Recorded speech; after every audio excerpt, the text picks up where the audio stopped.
ये स्टोरी एक ऐसे बेटे की जिसे कामयाब करने के लिए पिता ने अपनी जमीन संपत्ति सब कुछ बेच दी। ये स्टोरी है गरीबी और बुरे हालात से लड़ने के बावजूद हिंदुस्तान की सबसे बड़ी एग्जाम को टॉप करने वाले एक रिक्शे वाले के बेटे की। एक कमरे में रहने वाले 5 आदमियों के कई दिन तक भूखे रहने वाले परिवार की, जिन्होंने अपने बुरे हालात में घुटने न टेक कर सफलता के नए झंडे गाड़ दिए। इस वीडियो को पूरा देखें, ये स्टोरी आपके दिमाग की परतें खोल के रख देगी। कहते हैं किसी इंसान का अपमान उसकी जिंदगी बदल सकता है। कई लोग इस अपमान का बदला लेने के लिए उस व्यक्ति का बुरा चाहने लगते हैं, लेकिन सकारात्मक सोच वाले व्यक्ति उस अपमान का बदला लेने के लिए खुद को साबित करके उनकी बोलती बंद कर देते हैं। गोविंद जायसवाल उन्हीं में से एक है। गोविंद जायसवाल का जन्म 8 अगस्त 1983 को मंदिरों के शहर बनारस में हुआ। गोविंद ने अपनी शुरुआती पढ़ाई बनारस के उस्मानपुर क्षेत्र के एक स्कूल से पूरी की। इसके बाद उन्होंने जौनपुर के वीर बहादुर सिंह पूर्वांचल विश्वविद्यालय से बीएससी की पढ़ाई की। गोविंद के घर के आसपास कई फैक्ट्रियां थी। इन फैक्ट्रियों में चलने वाली जनरेटरों की आवाज से परिवार वाले बहुत परेशान रहा करते थे। तेज आवाजों से बचने के लिए गोविंद जायसवाल अपने कानों में रुई डालकर पढ़ाई किया करते थे। गोविंद के पिता नारायण जायसवाल पढ़े लिखे नहीं है और बनारस में रिक्शा चलाते थे। तुम्हारी हिम्मत कैसे हुई मेरे बेटे के साथ खेलने की? तुम्हें नहीं पता तुम क्या हो और तुम कहां से आते हो? पढ़ लिख कर ज्यादा ज्यादा अपने पिता के साथ काम करके 2 रिक्शे और ले आओगे। ऐसे ताने सुनते सुनते गोविंद जायसवाल के कान पक गए थे। जब गोविंद 6वीं क्लास में पढ़ रहा था, एक घटना ने उसका जीवन बदल के रख दिया। उसकी दोस्ती एक ठीक ठाक परिवार के बच्चे से हो गई। एक दिन उसके घर चला गया। दोनों खेल रहे थे, इतने में घर का मालिक उस बच्चे का पिता आ गया। गोविंद ने उठ के उनको प्रणाम किया। उस बच्चे के पिता ने पूछा, बेटा आपका क्या नाम है? गोविंद ने कहा, जी मेरा नाम गोविंद जायसवाल है। बेटा आप कहाँ रहते हैं? आपका मकान कौन सी कॉलोनी में, कौन से सेक्टर में? आपके पिता कौन सा बिजनेस करते हैं या कौन से जॉब में है? उस 6वीं क्लास के बच्चे को घुमा फिरा के बात करना नहीं आता था। गोविंद ने जवाब दिया, जी हम तो एक कमरे में 5 लोग रहते हैं। मेरे पिता के पास कोई बिजनेस नहीं है, उनके पास कोई जॉब नहीं है, मेरे पिता तो रिक्शा चलाते हैं। उस आदमी को बहुत बुरा लगा। मुझे भी बुरा लगेगा, क्योंकि आज भी हमारे दिमाग में बैठा हुआ है कि कच्ची बस्ती में, गंदी बस्ती में रहने वाला व्यक्ति किसी को अच्छी बात नहीं सिखा सकता, गलत बात सिखा सकता, अपराधी बना सकता है। उस आदमी को जब इस तरह की बात समझ में आई तो सबसे पहले उसने अपने बेटे को डांटा कि तेरे को शर्म नहीं आई? यही बच्चा मिला क्या दोस्ती करने के लिए? क्लास में बहुत सारे बच्चे होंगे जिनसे तू दोस्ती रख सकता है।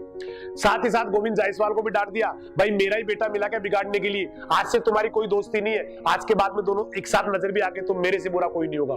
इस अपमान के साथ 6वीं क्लास का गोविंद जायसवाल उस घर से निकलता है और सीधा चला जाता है एक पढ़े लिखे व्यक्ति के पास। जाके बोलता, अंकल मेरे साथ ये हुआ, ये क्या खेल था मेरे समझ में नहीं आया। उस आदमी ने समझाना शुरू किया कि बेटा वो लोग पैसे वाले हैं, वो इज्जत वाले हैं, वो सोशली अपने आप को बहुत हाई मानते हैं। हम लोग गरीब है, दबे कुचले वर्ग के, हमारा और उनका मेल नहीं हो सकता। हमारा बैकग्राउंड कमजोर है, वो लोग सशक्त व्यक्ति है। गोविंद जायसवाल ने फिर प्रश्न किया, अंकल क्या कुछ ऐसा हो सकता है कि मेरा बैकग्राउंड भी अच्छा हो जाए, मैं भी उन जैसा बन जाऊं? उस व्यक्ति ने कहा, इसके लिए आपको नौकरी लगना पड़ेगा और छोटी मोटी नौकरी से आप उनके बराबर या उनसे अच्छे नहीं बन सकते। इसके लिए आपको बड़ी नौकरी लगनी पड़ेगी। उस छोटे से बच्चे ने फिर प्रश्न किया, अंकल बताइए सबसे बड़ी नौकरी क्या है? उस व्यक्ति ने कहा, भैया जहां तक मैं पढ़ा लिखा हूं, जितना मेरा ज्ञान है, उसके हिसाब से हिंदुस्तान की सबसे बड़ी नौकरी आईएएस है, कलेक्टर है। गोविंद जायसवाल ने उस व्यक्ति के मुंह पे कह दिया, अंकल मुझे नहीं पता आईएएस क्या होते हैं, कलेक्टर क्या होते हैं, लेकिन एक वायदा आपसे कर रहा हूं, एक शपथ अपने आप से ले रहा हूं, जिंदगी में अगर कुछ बनूंगा तो आईएएस ही बनूंगा, कलेक्टर बनूंगा, इससे नीचे नहीं बनूंगा। गोविंद जायसवाल के पिता नारायण के पास 35 रिक्शे थे जिन्हें वो किराए पे चलवाते थे, लेकिन पत्नी इंदू को ब्रेन हेमरेज होने के बाद उसके इलाज के लिए 20 से ज्यादा रिक्शे उनको बेचने पड़ गए थे। लेकिन जब गोविंद 7वीं क्लास में था, माँ की मौत हो गई थी। गरीबी का आलम ऐसा था कि उनके परिवार को दोनों टाइम सूखी रोटी खाकर रातें बितानी पड़ती थी।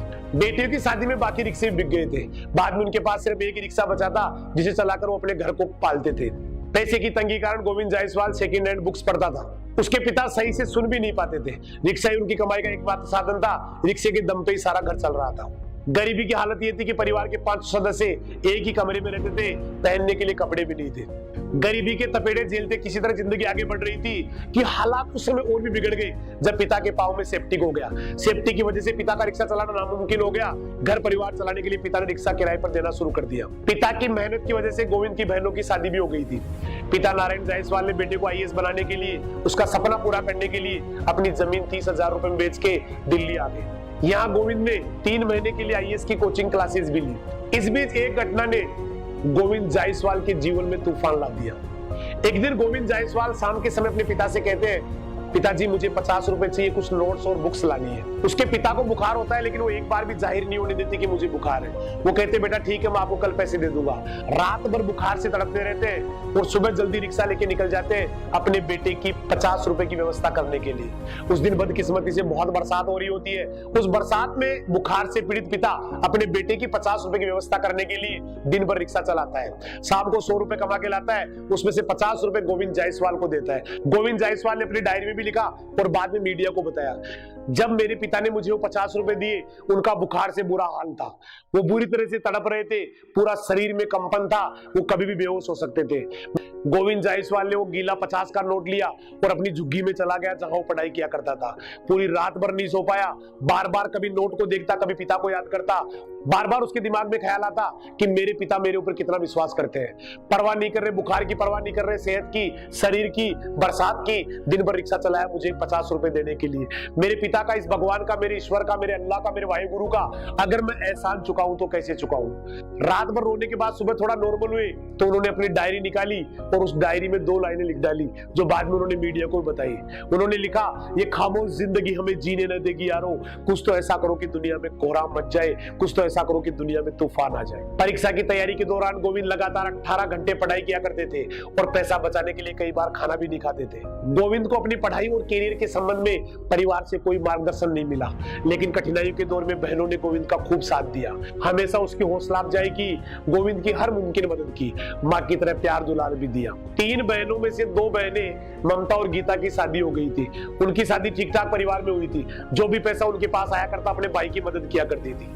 बड़ी वाली बहन ममता जो प्रेग्नेंट थी, डॉक्टरों ने कहा था आपके बच्चे को लेके कुछ प्रॉब्लम्स है, कुछ कॉम्प्लेक्सिटीज है, अपने बच्चे का चेकअप करवाइए, अपना चेकअप करवाइए। यदि आपने बच्चे का चेकअप नहीं कराया तो हो सकता है बच्चा मर सकता है, हो सकता है आप भी मर जाए। लेकिन उस अभागी बहन के पास इतना सा पैसा होता है कि उससे अपना या अपने बच्चे का चेकअप करवाए, या फिर उस भाई को दे जिसका कुछ दिनों बाद आईएएस का इंटरव्यू है और पहनने के लिए जूते और कपड़े नहीं है।